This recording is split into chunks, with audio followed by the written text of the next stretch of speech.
오늘 하나님 말씀은 사무엘하 19장 24절에 있는 말씀을 함께 보도록 하겠습니다.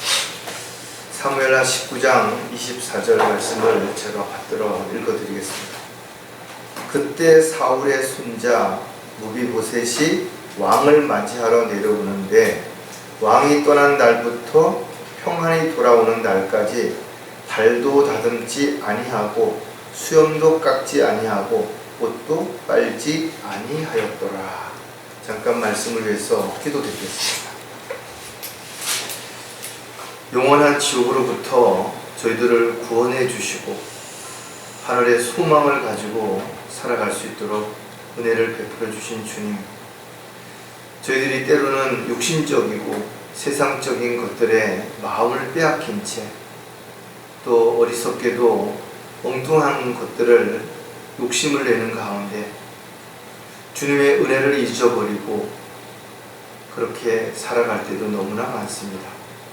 오늘 저희들이 말씀을 통해서 다시 한번 주님의 은혜를 생각하고 결코 어떠한 상황에도 잊지 않고 오직 주님만을 바라보며 다시 오실 주님을 기다리며 주님 맡겨주신 일들을 감당하다가 주님 만날 수 있도록 주님 위로와 용기와 힘을 허락해 주시옵소서.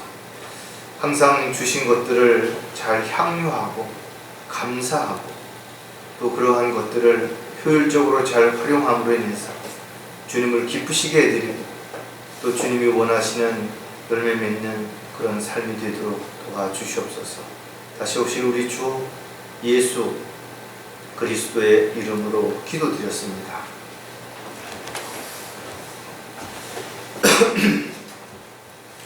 오늘 본문에 이름이 기록되어 있는 한 사람을 우리가 좀 깊이 생각해보는 그런 시간을 가지려고 합니다. 무비보셋이라고 하는 이 사람은 과연 누구인가? 본문에 그는 사울의 손자다 이렇게 기록이 되어 있습니다.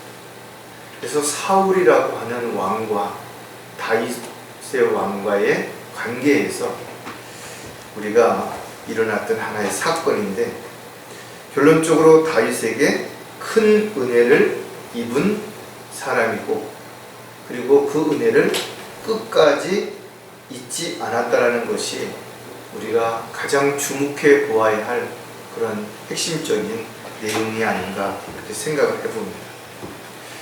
구약에는 참 많은 사람들의 이름이 기록되어 있고 또 많은 사건들이 기록이 되어 있습니다.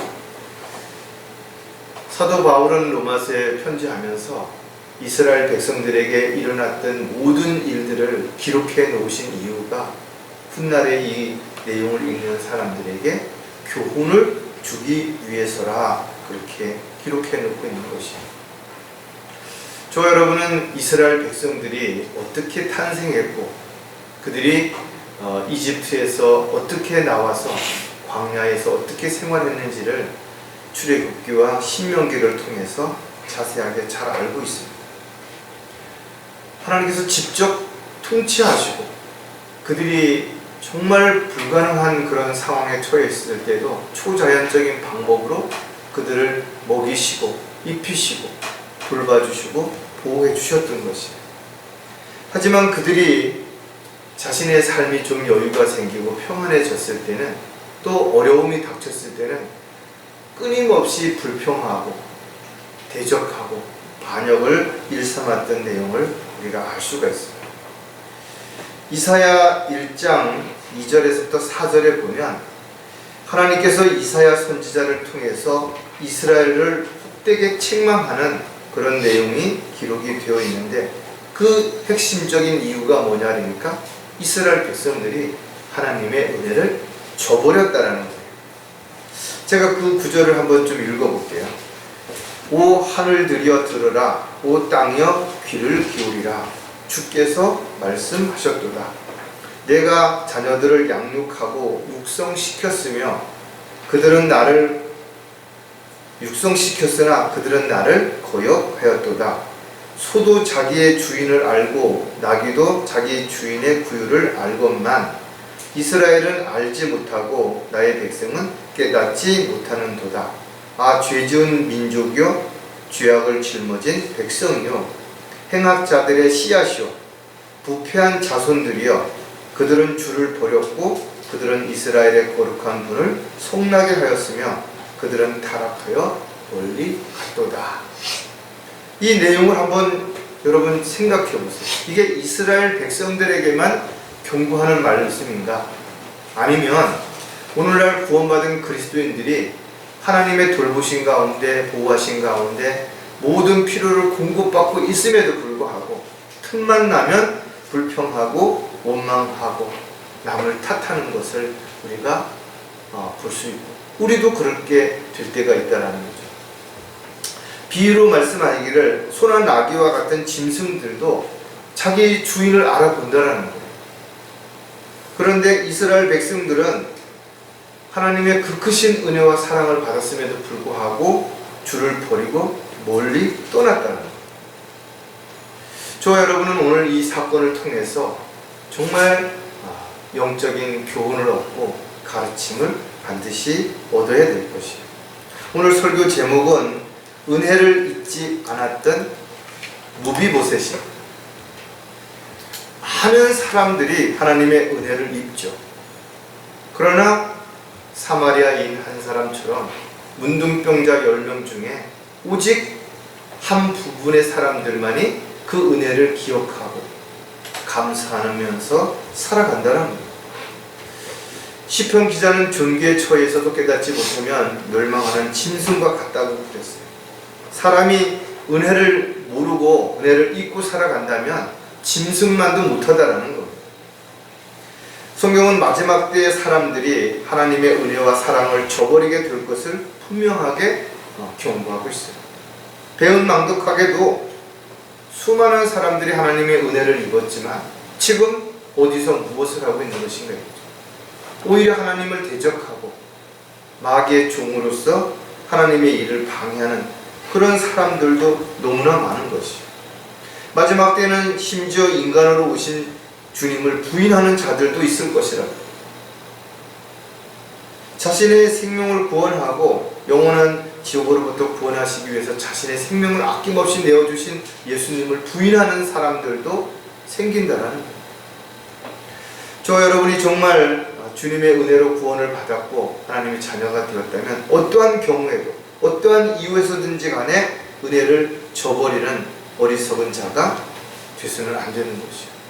왜냐하면 하나님의 은혜를 받을 때 우리는 은혜를 받을 만한 어떠한 자격도 조건도 없었다라는 거죠. 하나님께서 그냥 값없이 주신 것이 하나님의 선물로 아낌없이 우리에게 내려주신 것입니다. 그렇다면 저와 여러분이 어떻게 살아야 되느냐? 사도 바울은 고린도 교회에 이렇게 이야기하고 있죠.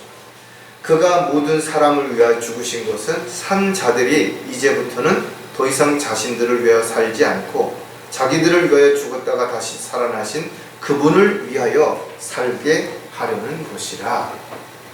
정말 내가 주님을 위해서, 주님이 원하시고 기뻐하시는 삶을 살아가기 위해서 내가 내 자신이 가지고 있는 모든 것을 포기하고 또 어떠한 경우에도 주님의 뜻과 계획에서 벗어나지 않으려고 애쓰면서 살아가고 있는 것인가? 안타깝지만 많은 사람들이 구원을 받지 못해요. 아무리 복음을 전해도 들으려고 하지도 않고 들어도 외면해 버리죠. 물론 구원받은 사람들이라고 해서 모두 영적으로 성장해서 하나님의 도구로 쓰임 받았으면 얼마나 좋겠어요. 그러나 그렇지 않죠. 이런저런 이유와 핑계를 앞세워서 세상으로 돌아갔다 이거죠. 그들은 뭐라고 변명을 하죠. 누구 때문에, 무엇 때문에. 그러나 과연 본인은 무엇을 한 것인가? 결국은 주님 앞에 서는 날 다 알게 될 것이고 수치와 부끄러움을 면하지 못하게 될 것입니다. 오늘 살펴볼 내용은 사무엘하 3장에서부터 19장에 이르기까지 하나님의 은혜를 받은 저와 여러분은 무비보셋을 통해서 은혜를 입은 자로서 어떻게 살아야 할 것인가를 정말 진지하게 돌아볼 수 있는 그런 계기가 됐으면 좋겠습니다. 자, 은혜를 잊지 않았던 무비보셋은 크게 세 가지의 특징을 가지고 있는데, 그 중에 한 가지가 뭐냐 하면 절망 가운데 은혜를 입었다라는 거예요. 은혜라는 말은 내가 뭔가 할 수 있을 때 조금 도움을 받는 게 아니에요. 내가 아무것도 할 수 없을 때 받을 수 있는 것이 은혜입니다. 쉽게 말하면 어떤 사람이 죄를 졌어요. 이 사람은 그 죄로 인해서 죽을 수밖에 없어요. 이 사람을 살릴 수 있는 사람 아무도 없어요. 그런데 왕이 그 사람을 살려주겠다고 해서 그 사람이 목숨을 건졌다면 이것을 은혜라고 보는 겁니다. 저와 여러분이 예수 그리스도를 만나지 못했다면, 그 은혜를 받지 못했다면 영원한 지옥에서 고통을 받을 수밖에 없는 거예요. 어떠한 수단과 방법으로도 해결할 수 없는 것을 하나님께서 아무 조건 없이 우리에게 내려주신 것입니다. 하지만 지금도 수많은 사람들이 자신이 죽어서 지옥에 간다는 사실을 모르거나 알면서도 믿지 않기 때문에 이와 같은 하나님의 은혜를 알지 못하거나 알면서 외면한 채 살아가는 것이에요. 우리가 살다 보면 낙담할 때도 있죠. 좌절할 때도 있어요. 힘들고 정말 도망가고 싶고 포기하고 싶은 때도 얼마든지 있을 것입니다. 하루아침에 부도가 날 수도 있겠죠. 어떤 사람들은 사랑하는 사람에게 버림받을 수도 있을 것이에요. 믿었던 사람에게 배반을 당할 수도 있겠죠. 하루아침에 사고나 질병으로 건강을 잃어서 불구가 되거나 아주 힘든 그런 상황을 살아가는 사람들도 있을 것이다. 그러나 모든 사람들이 절망하지 않아요. 누구를 만나느냐에 따라서 오히려 새로운 희망이 생길 수 있고 전화위복의 기회가 찾아올 수도 있는 것입니다. 자신의 삶이 바뀌어질 수 있는 터닝 포인트가 될 수도 있다는 거예요. 하지만 새로운 만남이 늘 좋은 결과만 가져오는 거 아닙니다. 오히려 더 나쁜 결과를 가져올 수도 있죠. 더 불행해질 수도 있어요. 그래서 우리는 어떤 만남이든 어떤 새로운 기회든 자신이 그것을 어떻게 선택하고 어떻게 그것을 자기 것으로 만드느냐에 따라서 결과가 달라지는 거죠. 많은 사람들이 사고와 질병으로 인해서 삶을 포기하고 폐인과 같이 살아가는 사람이 있는가 하면 반대로 오히려 전보다 더 나은 삶을 살아가는 사람들도 분명 있는 것입니다. 상황과 환경과 이런 것들이 우리의 삶에 분명 부담을 주고 어려움을 주고 고통을 줄 수 있어요. 그러나 그 결과는 반대가 될 수도 있다는 것. 무비보셋은 아무것도 기대할 수 있는 게 아무것도 없는 절망 상태에 있었을 때 은혜를 얻은 것이에요. 어떻게 보면 저와 여러분도 마찬가지로 절망 가운데 있지 않았더라면 과연 주님을 만났겠는가?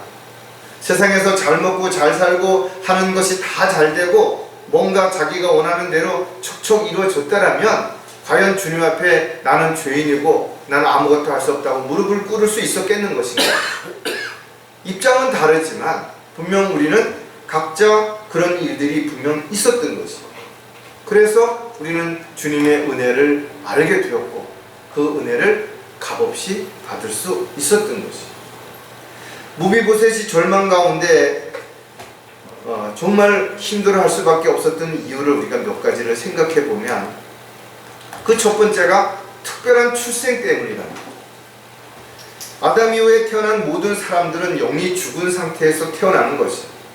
아무리 자기가 잘났다고 노력하고 어떻게 하라고 해도 죄인인 것을 바꿀 수가 없어요. 무비보셋이 태어날 때 그에게도 이와 같은 불행이 이미 예견되어졌던 것을 알 수가 있어요. 사람이 출생을 자기 마음대로 선택할 수 없죠.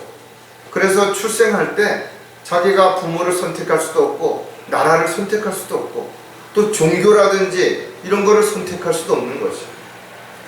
그런데 태어나서 보니 그런 것들이 자신에게 주어졌을 때 그것으로 인해서 금수저처럼 기회를 얻는 사람도 있겠지만 흙수저처럼 기회가 박탈당하는 그런 사람들도 있을 수 있다 이거죠.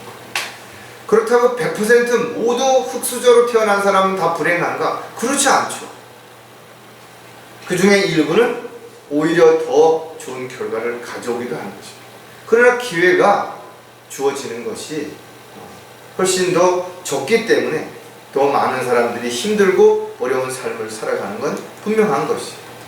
사무엘하 3장 1절에 보면 그때 사울의 집과 다윗의 집 사이에 긴 전쟁이 있었으니 다윗은 점점 강성해지고 사울의 집은 점점 쇠약해지더라. 왕권이 바뀌는 그런 시점에서 무비보셋이 태어났다라는 거죠. 사울이 죽고 난 후에 그의 아들 이스보셋이 왕권을 이어받았어요. 마하나임에서 이스라엘을 다스리고 있었고 다윗은 헤브론에서 유다를 치리하고 있었던 것이에요. 실질적으로 둘이 다른 곳에서 치리하고 있었지만 뭔가 전쟁에 대한 부분들이 언급되는 그런 상황에서 태어나게 된 것이에요. 어떤 사람은 태어나 보니까 카톨릭 집안에서 태어났어요. 어떤 사람은 불교 집안에서 태어났어요. 어떤 사람은 이슬람 국가에서, 어떤 사람은 공산국가에서 태어났어요. 어쩔 수 없이 어렸을 때부터 교육을 받게 되고 세뇌를 받게 되고 환경과 여건들이 그를 특정한 어떤 단체에서, 특정한 종교에, 또 특정한 어떤 일에 가담할 수밖에 없는 상황이 될 수도 있다는 거죠. 하지만 모든 사람들이 그것을 받아들이고 거기에 끌려가는 거 아니에요. 그것을 박차고 나온 사람도 있고 또 새로운 어떤 기회로 잡은 사람들도 있습니다.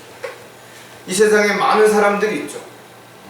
그러나 자신이 오히려 힘들고 어려울 때 주님을 만난 사람들이 훨씬 더 많다라는 것을 생각해 본다면 오히려 풍족하게 아무런 어려움이 없이 살아가는 사람들보다는 어려움에 처한 사람이 또 뭔가 큰 문제가 생긴 사람이 주님을 만날 수 있는 기회가 더 주어지기 때문에 우리는 오히려 영적으로 보면 그런 사람들이 더 복이 있는 사람이라고 이렇게 말할 수 있게 되는 거죠. 자, 절망할 수밖에 없었던 또 다른 이유가 뭐냐 하면 상황이 위험했기 때문이라는 거죠. 저는 동물의 왕국을 좀 좋아해서 지금은 뭐 시간이 없어서 이렇게 많이 안 보지만 그 전에 그런 것들을 많이 보면서 많은 것들을 생각했어요. 그런데 어떻게 보면 짐승들이라고 해서 사람들하고 다르지 않아요. 그들도 엄청난 권력의 어떤 싸움이 있고 그 권력을 잡기 위해서 온갖 술수를 씁니다. 거짓말을 하고 속이고 아양을 떨고.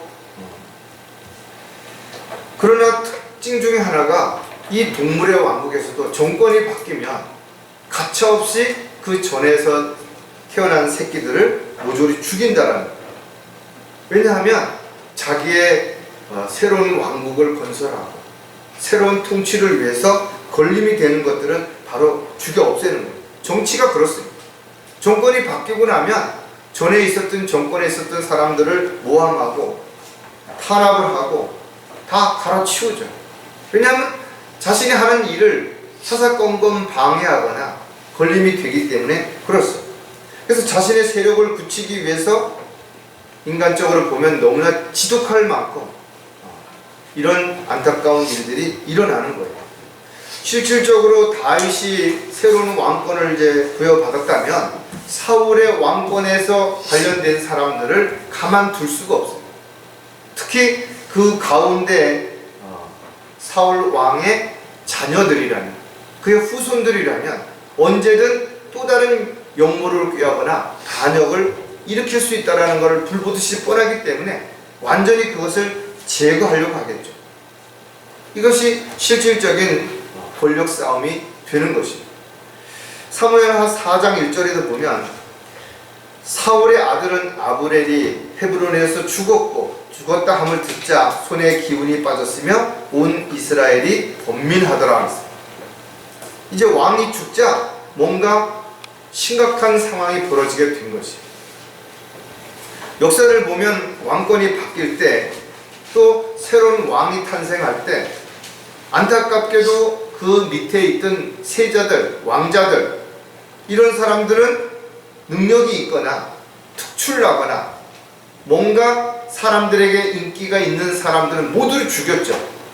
왕자들을 죽였다라는 거예요. 왜? 그 왕자들을 통해서 역적, 반역이 일어날 것을 미리 막기 위해서 그렇게 했다라는 거예요. 다시 말해서 무비보셋이라고 하는 이 사람은 평범한 사람으로 태어났으면 이렇게까지 될 이유가 없죠. 그런데 그가 왕자로 태어났기 때문에 더 큰 불행이 시작이 된 것이죠. 사울의 집안이 완전히 몰락하게 되고 다윗의 집안이 정권을 그렇게 잡은 상태에서 사울의 집안에 유일하게 생존해 있었던 사람이 누구였냐 하니까 바로 무비보셋이라고 하는 사울의 직계 후손인 거지. 그래서 그는 스스로가 불안함과 두려움을 알았기 때문에 멀리 도망가서 아무도 모르는 곳에서 숨어 살았던 거지. 얼마나 절망스러웠겠어요. 새로운 어떤 먼 기대를 걸기보다는 그냥 죽지 않기 위해서, 목숨을 연명하기 위해서 멀리 도망가서 왕자의 신분을 숨기고 그렇게 살아야 하는 비참한 가운데 그는 직면하게 되었었다는 것을 우리가 알 수가 있는 거죠. 그리고 한 가지 더 있죠. 그가 절망할 수밖에 없었던 이유는 불편한 몸이었기 때문이라는 거죠. 무비보셋은 멸망하는 왕가에서 태어났고 아주 위험한 상황에 처해서 지금 도망가서 혼자 살고 있지만 그는 또 뭔가 일을 하면서 자신의 생계를 꾸려갈 만한 그런 육신적인 건강도 없었던 것이에요. 그가 두 다리를 잘 사용할 수 없었기 때문에 더더욱 그랬다라는 거죠. 물론 장애가 있다고 해서 아무것도 할 수 없다라고 말할 수는 없습니다. 오히려 손가락이 없는 그런 손가락이 4개밖에 없는 한 피아니스트도 있죠. 입으로 또는 발로 그림을 그리는 구족화가도 있습니다. 휠체어를 타고 세계 일주를 하는 사람들도 있고 뭔가 우리가 생각하지 못하는 그런 놀라운 일들을 도전하고 그런 일들을 이루어가는 사람들도 분명 있습니다. 하지만 같은 조건이라고 생각을 한다면 훨씬 불편하겠죠. 훨씬 많은 시간을 투자해서 노력을 해야 될 것입니다. 사무엘하 9장 3절에 보면 왕이 말하기를 사울의 집에 아직 남아있는 자가 있느냐? 내가 그에게 하나님의 인자하심을 베풀리라 하니 시바가 왕에게 말하기를 요나단에게 아직 한 아들이 있는데 그가 다리를 저나이다. 그가 왜 다리를 저는지에 대한 내용은 우리가 사무엘하 4장에서 볼 수가 있는데 이스라엘이 사울과 요나단의 소식이 왔을 때 이스라엘에서 사울과 요나단의 소식이 왔을 때 그가 5살이었는데 그의 유모가 그를 업고 도망할 때 급히 도망하다가 그가 떨어져 절게 되었더라. 쉽게 말하면 전쟁에서 사울이 패하고 요나단이 죽었을 때 더 이상 지체할 수가 없죠. 그러니까 도망하려고 하는데 떨어져서 업고 가다가 떨어져서 다리를 다쳤는데 그걸 고칠 수 있는 병원에 가서 치료받을 수 있는 여력이 없죠. 그러니까 그냥 업고 목숨만 살아서 도망가서 숨어 살다 보니까 결과적으로는 두 다리를 저는 이런 장애를 가지고 살아갈 수밖에 없었다는 거예요. 하지만 이런 장애를 가지고 있었음에도 불구하고 그는 다윗을 통해서 새로운 기회를 얻을 수 있는 그런 기회가 그에게 주어진 것입니다. 이것이 바로 은혜라는 것이에요. 영적인 면에서 보면 우리는 무비보셋이 가지고 있었던 이런 모든 부분들에 대해서 동일한 부분들을 우리가 생각할 수 있을 것이에요. 저와 여러분은 영적인 장애를 가지고 살았습니다. 왜? 영이 죽어서 영적인 것들을 볼 수도 들을 수도 알 수도 없는 상태였기 때문에 그렇습니다. 또 영적인 일을 할 수 있는 그런 영적인 힘도 분별력도 없었기 때문에 그런 가운데 주님께서 우리를 찾아오시지 않았더라면 주님께서 구원 계획을 다 세우시고 값없이 우리에게 주시지 않았더라면 우리가 무슨 은혜를 얻을 수 있었겠냐라는 거죠. 이렇게 절망 가운데 있었던 무비보셋은 다윗의 은혜를 받을 수 있었던 것은 전적으로 다윗의 은혜가 있었기 때문이라는 거예요. 무비보셋이 다윗에게 잘 보이기 위해서 뭔가를 노력한 것도 아니고, 또 뭔가 다윗의 그런 왕족에게 뭔가 희망을 주거나 유익을 줄 수 있는 그런 능력이나 조건을 갖춘 게 아무것도 없었던 것이죠. 그럼에도 불구하고 다윗의 은혜를 받게 된 것은 오직 다윗으로부터 주신 값없는 은혜였기 때문에 그것이 가능했다라는 거예요. 자, 은혜를 잊지 않았던 무비보셋의 두 번째 우리가 생각해 볼 특징이 뭔가 하면, 조건 없이 은혜를 받았다라는 거예요. 무비보셋은 정말 절망적인 사람이었지요. 그러나 다윗을 만난 이후에 그의 삶은 180도로 완전히 달라진 거죠. 우리가 사무엘하 9장을 한번 찾아보겠습니다. 사무엘하 9장 1절부터 5절에 있는 말씀을 한번 보시면 어떤 은혜를 어떻게 받았는지를 우리가 쉽게 알 수 있는데, 제가 천천히 읽어보겠습니다. 다윗이 말하기를 사울의 집에 아직 남아있는 자가 있느냐? 내가 요나단을 인하여 그에게 친절을 베풀리라. 사실은 다윗이 요나단에게 은혜를 입은 적이 있죠. 그래서 그것으로 인해서 친절을 베풀리라. 사울의 집에 속한 한 종이 있었으니 그의 이름은 시바더라. 그를 다윗에게로 부르니 왕이 그에게 말하기를 내가 시바냐 하자 그가 말하기를 왕의 종이 그러하나이다 하더라. 왕이 말하기를 사울의 집에 아직 남아있는 자가 없느냐? 내가 그에게 하나님의 인자하심을 베풀리라 하니 시바가 왕에게 말하기를 요나단에게 아직 한 아들이 있는데 그가 다리를 전하이다 하더라. 왕이 그에게 말하기를 그가 어디 있느냐 하니 시바가 왕에게 말하기를 보소서 그가 로드발의 암미엘의 아들 마킬의 집에 있나이다 하니라. 다윗 왕이 보내어 로드발로부터 암미엘의 아들 마킬의 집에서 그를 데려오니라. 무비보셋은 절망 가운데 아무것도 할 수 없는 상황에서 목숨만 구걸하기 위해서 숨어 사는 그런 상황에서 다윗의 은혜를 받게 된 것이죠. 저와 여러분이 하나님의 은혜를 받은 것과 동일하다는 거죠. 아무런 자격도 조건도 없었는데 우리가 지옥으로부터 구원을 받게 된 것이고 하나님의 자녀가 되게 된 것이죠. 이 모든 것이 값없이 받은 것이기 때문에 우리가 여기에서 무비보셋을 통해서 우리 자신을 한 번 더 진지하게 돌아봐야 될 것입니다.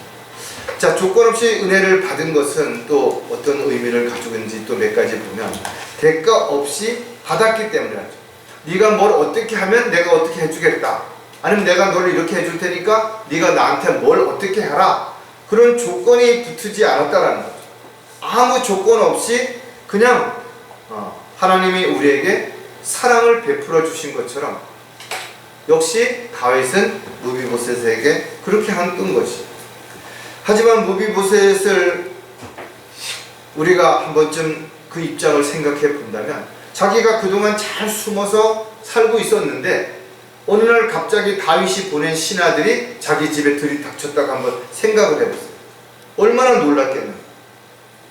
아마 자신이 은혜를 받을 것이라고 생각하기보다는 이제 죽었구나, 내가 이제 드디어 발견이 됐구나, 이렇게 생각을 하셨을 것이.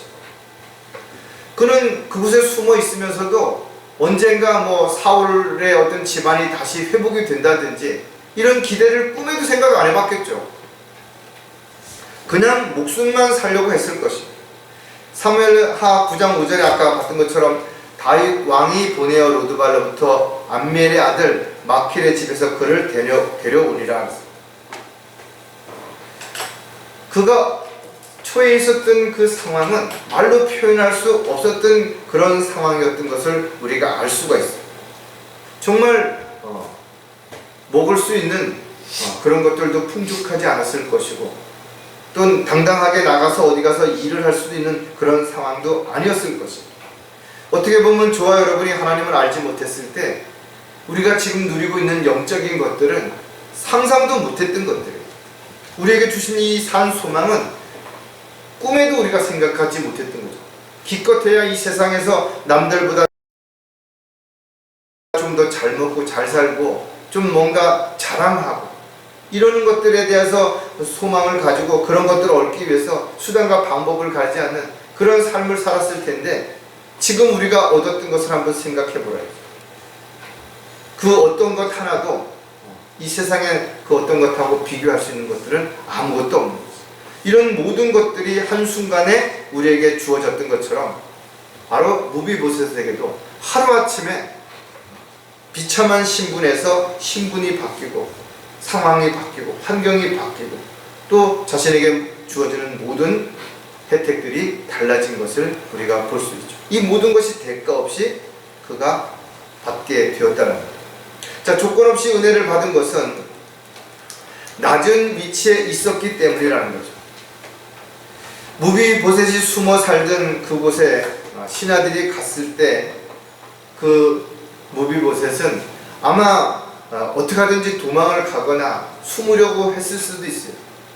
하지만 숨을 곳이 없는 것이.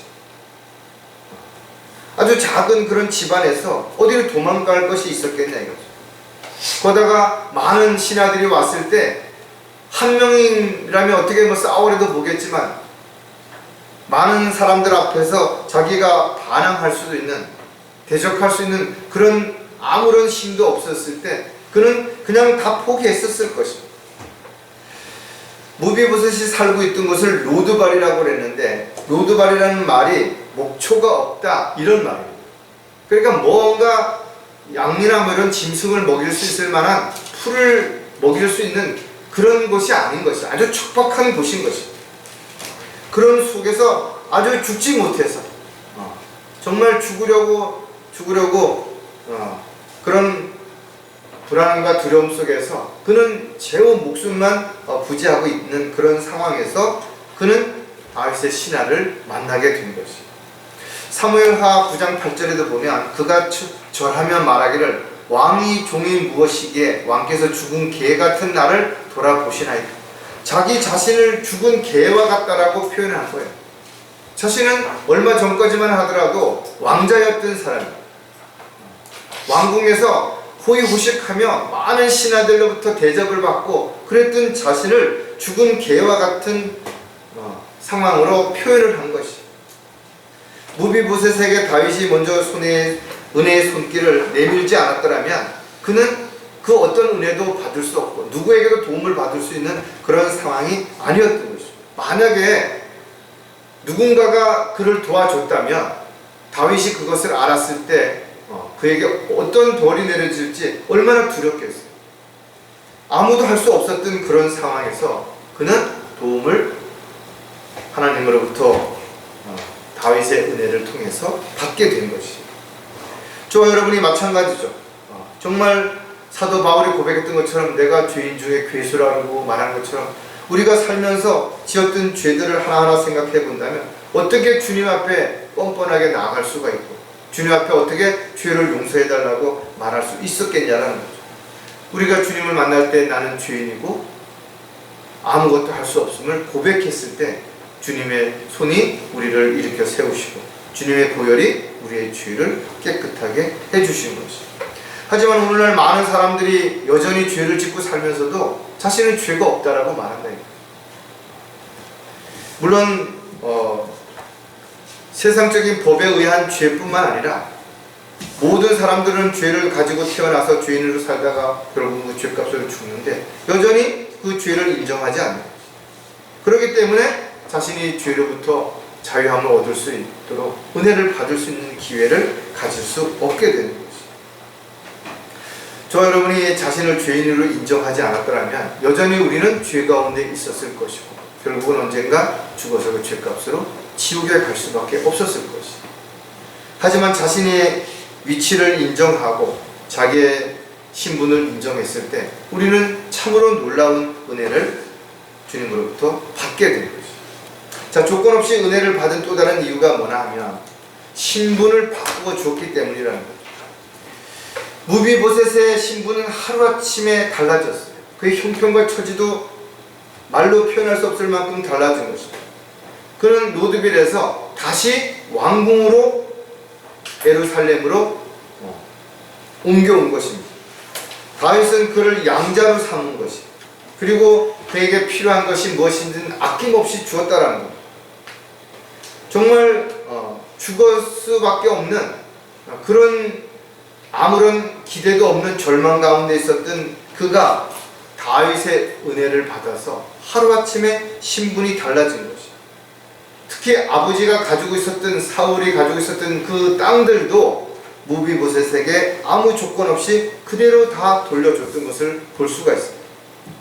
어떻게 보면 말 그대로 다윗은 친자식처럼 그렇게 대했던 것을 볼 수가 있습니다. 사무엘하 9장 11절에 보니까 그때 시바가 왕에게 말하기를 내 주 왕께서 종에게 명하신 모든 것대로 왕의 종이 행하리이다 하더라. 무비보셋에 관하여는 왕이 말하기를 그가 왕자 중 하나처럼 내 식탁에서 먹으리라 하더라. 왕자와 똑같이 아들과 같이 식탁에서 함께 먹을 수 있도록 권한을 부여해 줬다라는 거죠. 이것은 아주 놀라울 일이죠. 그냥 신분이 어느 정도 회복된 것도 아니고 먹고 살만하게 편리를 봐준 것이 아니라 왕의 아들과 같이 대접을 해줬다는 거죠. 저와 여러분이 단지 죄를 용서받고 구원받은 것으로 끝난 게 아니라 우리를 하나님의 자녀로 삼아주신 것이, 하나님께서는 아들과 같이 우리를 대해주셨다는 것, 이것은 참으로 놀라울 일이죠. 그래서 저와 여러분은 신분이 바뀐 거예요. 여전히 아직도 옛 신분에 얽매여서 옛사람에 끌려다니는 그런 삶을 살아서는 안 되는 것이다. 세상적인 것들을 사랑하고 세상에 있는 것들을 사랑하는 그런 어리석은 자로서의 삶을 살아서는 안 된다는 것.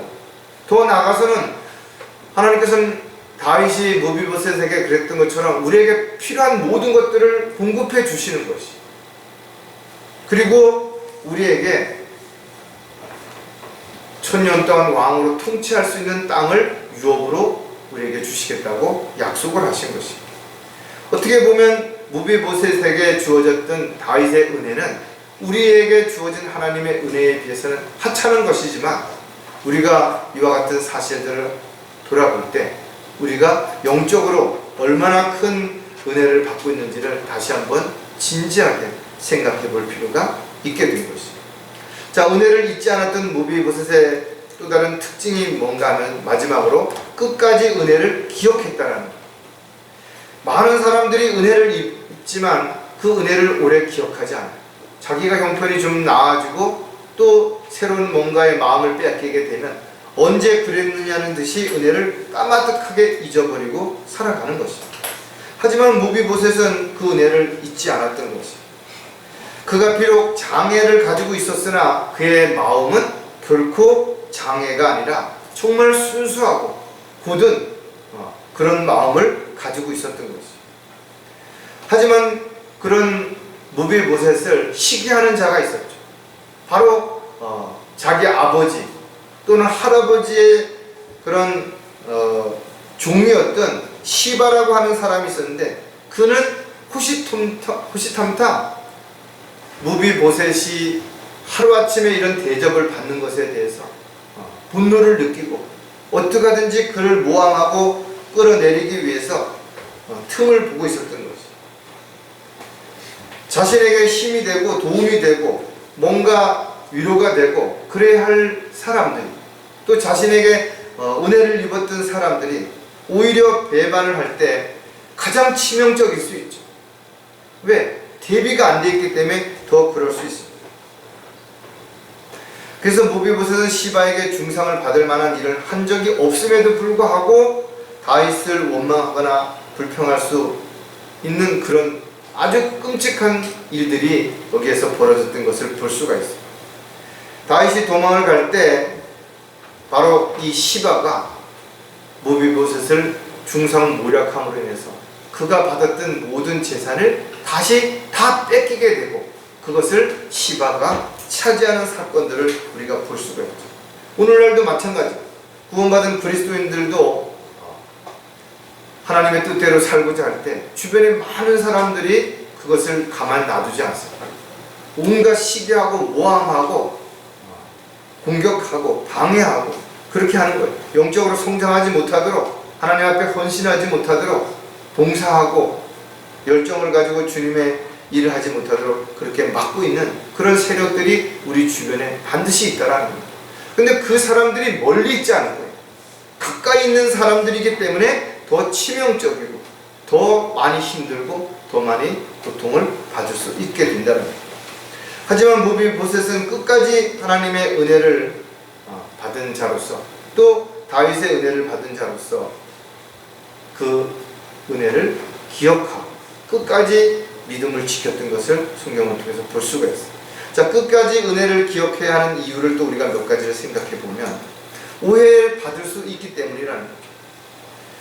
시바가 무비보셋을 시기하고 있었기 때문에 그에게 기회가 주어졌을 때 그는 다윗을 공경에 빠뜨리게 된 것이죠. 사탄의 종들이 지금도 그런 것처럼 또 하나님의 일을 하는 것을 시기하는 그런 자들이 그렇게 하는 것처럼 틈만 나면 기회가 주어지면 온갖 모함을 없는 말을 끄집어내서 또 이간질시키고 분열을 시키는 그런 일들을 통해서 주 안에서 하나가 되지 못하도록 그렇게 막으려고 한다라는 거죠. 따라서 지체들을 시기하게 만들거나 또는 서로 간에 분열을 일으키거나 이러는 사람들이 있다면 그 사람들이 평소에 아무리 친절하고 아무리 살갑게 대한다 하더라도 시바와 같은 사람 결국은 언젠가 등에다 비수를 꽂게 될 것입니다. 사무엘하 16장 3절에 보니까 왕이 말하기를 내 주인의 아들은 어디 있느냐 하니 시바가 왕에게 말하기를 보소서 그가 예루살렘에 있는데 그가 말하기를 오늘 이스라엘 집이 내 아버지의 왕국을 내게 돌리리라 하더이다 하니 하지도 않은 말을 끄집어내서 왕이 쫓겨가는 그런 상황에서 그가 반역을 꾀했다는 거죠. 그리고 아버지의 왕국 즉 사울의 왕국을 다시 획책하려고 한다라고 이렇게 구하게 된 것입니다. 시바는 먼저 다윗에게 물질로 환심을 사고 그 다음에 신뢰를 얻게 되자 그 신뢰를 힘입어서 이렇게 무비보셋을 모함하고 하루아침에 모든 재산이 다 박탈되어졌을 때 그것을 자기가 고스란히 빼앗아버리는 이런 일들이 있었다는 거죠. 마귀는 또 마귀를 따르는 악한 자들은 성도가 또 그리스도인들이 성장하고 잘 되는 꼴을 볼 수가 없죠. 그래서 지역교회를 어떻게 하든지 무너뜨리려고 수단과 방법을 가르지 않는 것입니다. 그리고 교회의 지체들을 불화를 일으키고 서로 의심하게 만들고 지역교회가 파괴될 수 있도록 목자를 공격하고 또 서로를 이간질시키고 이러는 일들이 끊임없이 반복적으로 이루어지는 것입니다. 그래서 교회 안에 어떤 문제가 생기거나 어떤 어려움이 생기면 순식간에 감정적으로 처리해서 안 된다. 충분히 살펴보고 확인해보고 성경에 기록된 것처럼 두세 명의 증인들을 통해서 다시 권면하고 또 교회의 이름으로도 권면하고 그리고 나서 그 다음에 추례를 하든지 이런 식으로 절차를 밟고 가지 않는다면 반드시 어떤 이유든지 간에 끊임없이 분열을 획책해서 영적으로 연약하거나 문제가 있는 사람들이 넘어지게 될 수 있다는 거예요. 자, 끝까지 은혜를 기억해야 하는 또 다른 이유가 뭐냐면 흔들릴 수 있기 때문이라는 거예요. 아무리 믿음이 좋은 사람도 아무리 평소에 견고하고 그동안 시련과 역경을 많이 겪어온 사람도 그전보다 더 적은 것이라도 흔들릴 수 있어요. 저도 지난번에 수술을 앞두고 있었을 때 그 전에 큰 수술을 받았음에도 불구하고 그보다는 훨씬 적은 수술인데도 괜히 마음이 좀 불안해지고 또 걱정이 되고 그런 걸 피할 수 없다 이거죠. 아무리 억누르려고 해도 스물스물 올라오는 거예요. 물론 하나님의 말씀을 붙잡고 또 기도하면서 또 위로를 받고 힘을 얻어서 또 잘 받아들이고 해결할 수 있지만 그러나 순간순간 자신도 모르게 그런 때가 올 수 있다라는 거예요. 시바는 무비보셋에 대해 거짓으로 중상함으로 인해서 무비보셋이 철저한 배신자인 것처럼 그렇게 다윗에게 속였던 것이죠. 다윗은 그 무비보셋에 대한 사실을 확인해 보지 않았던 것이죠. 본인이 힘들어지고 어려워지자 오히려 뭔가 의심하게 됐는데 그런 의심이 시바의 말로 인해서 더 증폭이 됐죠. 그러니까 시바의 말만 듣고 무비보셋의 재산까지 주었던 걸 다 뺏어버리는 그런 일들이 있었던 것이. 하지만 무비보셋은 어땠어요? 모든 걸 다 빼앗기고 오히려 누명까지 썼음에도 불구하고 다시 다윗이 예루살렘으로 돌아오는 날까지 온전한 마음으로 다윗을 기다렸다. 오늘 본문에 봤던 것처럼 수염도 깎지 않고 옷도 빨지 않고 아무것도 자신을 위해서는 하지 않고 오직 다시 돌아올 왕만을 기다리면서 살았던 무비보셋의 그런 마음, 그런 행동을 우리가 한번 좀 진지하게 생각해 봐야 된다. 사무엘하 19장 24절에 보니까 그때 사울의 손자 무비보셋이 왕을 맞이하러 내려오는데 왕이 떠난 날로부터 평안히 돌아오는 날까지 발도 다듬지 아니하고 수염도 깎지 아니하고 옷도 빨지 아니하고. 얼마나 세상에 이런 거지가 어디 있겠어요? 이렇게 남루한 노숙자가 어디 있겠어요? 표현할 수 없을 만한 그런 모습으로 그가 왕이 다시 돌아올 때 그를 맞이하러 나갔던 것이. 옆에서 볼 때 냄새도 나고 그 몸꼴이 얼마나 흉측했겠어요. 그런데 다윗 왕은 그를 어떻게 맞이했을 것인가. 왕이 쫓겨난 다음 그는 새로운 왕에게 충성하지 않았다. 뭔가 모함하거나 뭔가 그렇게 하지 않았다. 살 길을 찾기 위해 적당히 타협한 적도 없다. 그는 모든 걸 다 포기하고 자신까지도 돌보지 않고 오직 다시 돌아올 다윗을 기다리고 있었던 것이. 마치 그리스도인들이 왕이신 예수님께서 다시 오심을 사모하며 기다리는 것과 같은 것이. 저와 여러분이 정말 이 무비보셋과 같은 심정으로 지금 다시 오실 주님을 기다리는 그런 마음인 것인가요? 그런 자세인 것인가? 한번 생각해 보자. 그렇다면 우리가 어떻게 주님을 기다려야 되는지, 주님을 사모하며 기다리는 사람에게 멸류관이 주어지는 것이지 단지 주님이 오셨으면 좋겠다라고 생각하는 사람에게 멸류관이 주어지는 게 아니라는 것이. 비록 우리가 무비보셋과 같은 그런 말과 행동으로 주님을 기다리지 못한다 하더라 우리 마음속에서 정말 다시 오실 주님을 간절한 마음으로 기다리고 있는 것인가를 우리가 여기에서 교훈으로 얻을 수 있을 것입니다. 무비보셋은 흔들릴 수도 있었지만 흔들리지 않았던 것이. 저와 여러분도 마찬가지. 지금 힘들고 어렵지만 흔들릴 수 있는 상황이고 많은 것을 포기하고 낙담할 수밖에 없는 입장이라 하더라도 우리는 절대로 포기하거나 낙담해서는 안 되는 것입니다. 자, 끝까지 은혜를 기억해야 하는 또 다른 이유가 뭔가 하면 다시 만날 것을 확신했기 때문입니다. 어떻게 보면 누구도 확신할 수가 없죠. 왕이 지금 자기 목숨을 살려고 도망가는 상황인데 어떻게 기대를 하겠냐는 거예요. 예수님은 우리의 생명의 은인이신 거예요. 이제 우리를 위해서 처소를 마련하러 가셨고 이제 때가 되면 다시 이 땅에 우리를 데리러 오실 것입니다. 그리고 우리는 하나님의 은혜 가운데서 지금도 이 세상에서 말로 표현할 수 없는 수많은 돌보심과 보호하심과 은혜 가운데 살아가고 있는 것입니다. 하지만 우리가 혹이라도 육신의 편안함과 안일함 때문에 다시 오신다는 주님의 약속을 잊고 살지는 않은 것인가? 우리가 확신 가운데 정말 주님을 기다리는 것이 아니라 내 사는 것이 곤고해서 힘들어서 주님이 빨리 오셨으면 좋겠다고 그렇게 도피하려고 하는 마음으로 주님이 오셨으면 좋겠다라고 말하는 건 아닌 것인가? 이걸 한 번쯤 우리가 스스로에게 물어봐야 된다. 사무엘하 19장 27절에 그가 내 주 왕께 왕의 종을 중상하였나이다. 그러나 내 주 왕은 하나님의 천사 같으시오니 왕의 눈에 좋으신 대로 행하소서. 왕이 돌아왔을 때 무비보셋이 다윗 왕 앞에 가가지고 시바 왕이 나를 이렇게 모함을 했고 어쩌고저쩌고 해서 내가 그동안 이렇게 힘들었다라고 하지 않았다.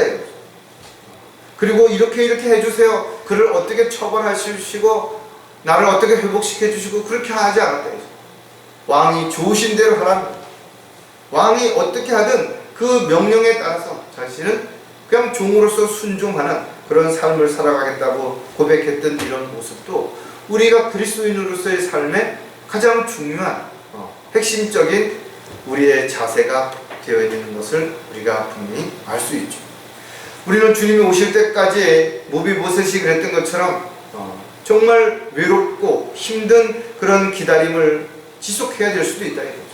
많은 사람에게 비난을 받고 많은 사람들의 조롱거리가 되고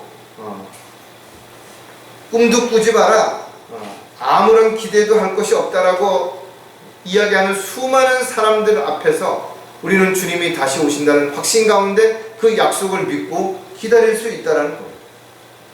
주님이 다시 오셨을 때 우리는 어쩌고 저쩌고 변명하고 핑계를 대고 뭘 할 필요가 없어요. 주님은 다 알고 계시는 것이죠. 그리고 반드시 거기에 대한 보상을 해주실 것을 우리는 확신하고 있기 때문에 무비보셋은 인간적인 면에서 잘 모를 수도 있었어요. 100% 그렇게 확신을 못 가질 수도 있었죠. 그래도 그는 한 가닥의 신랄 같은 기대를 가지고서도 끝까지 자신을 돌보지 않고 다윗 왕을 기다렸다면 우리는 이미 알고 있다. 주님이 언제 오실지도 알고 있고 어떻게 오실지도 알고 오셔서 어떤 일이 일어날지도 우리는 너무나 정확하게 알고 있는 것이죠. 어떻게 보면 무비보셋은 영적인 면에서 보면 그리스도인들의 예표가 되는 것이죠. 저와 여러분이 겪은 것처럼 절망적이었을 때 주님을 만났고 주님을 만나서 우리의 신분이 바뀌었고 우리는 그 크신 은혜와 사랑 가운데 소망 가운데 왕으로 다시 오실 주님을 기다리고 있는 것이다.